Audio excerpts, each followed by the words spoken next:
Good morning दोस्तों। आज का हमारा स्टॉक ऑफ द डे है पीडीलाइट इंडस्ट्रीज।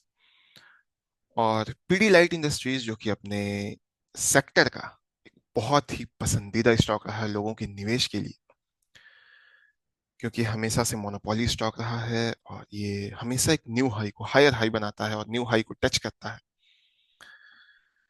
और इस बार पीडीलाइट इंडस्ट्रीज अपने 3400 रुपए के एक हाई को टच करने के बाद एक छोटे से करेक्शन में गया है। और इसलिए हम इस पर अब एलियट वेव एनालिसिस को देखेंगे कि किस प्रकार इस स्टॉक में निवेश किया जा सकता है। जब कोई भी स्टॉक करेक्शन में जाता है तो वो मिनिमम जो है अपने प्रीवियस मूव यहाँ से आया है, इसका ये मिनिमम रिट्रेसमेंट 38% रखेगा, जो कि 2987 रुपीज है, 2900 है। और इसके नीचे क्लोजिंग देगा और 2855 रुपीज के ऊपर क्लोजिंग देगा। कुछ कंडीशंस ऐसे भी होते हैं, जैसे डायगोनल फॉर्म करता है अपने प्रीवियस मूव में, तो वो 61% तक जो है करेक्शन में रिट्रेसमेंट देता है।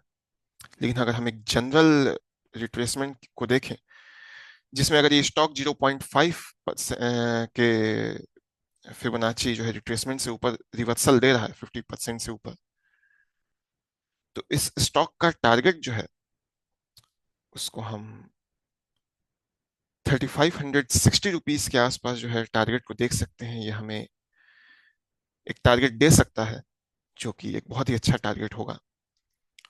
और अगर ये स्टॉक 3560 से ऊपर भी सस्टेन करता है और उसके ऊपर एक नया मूवमेंट आता है, तो स्टॉक एक नई ऊंचाई को जो है 3754 पे आता हुआ दिख सकता है।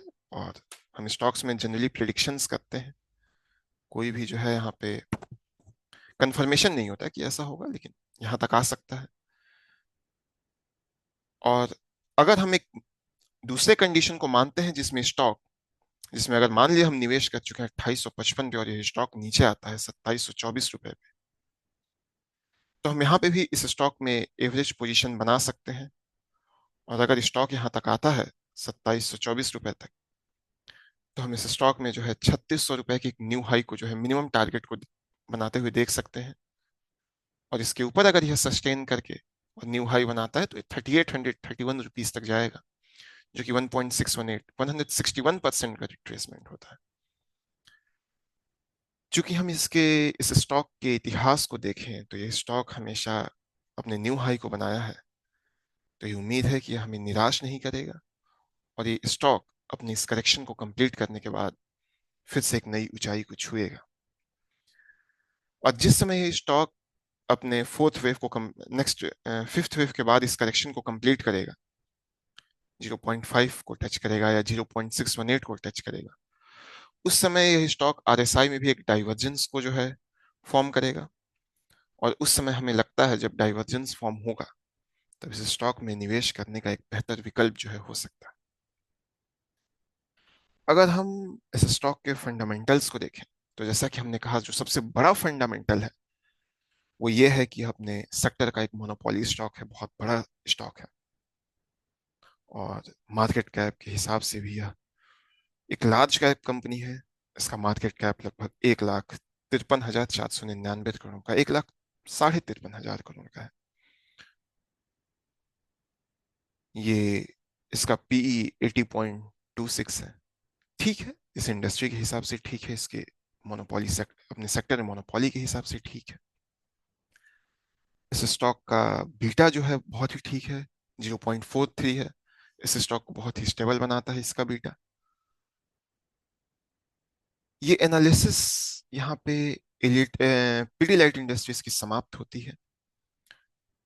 और इस स्टॉक में अगर आप निवेश करना चाहते हैं, तो ठीक है, एक बेहतर विकल्प हो सकता है अभी।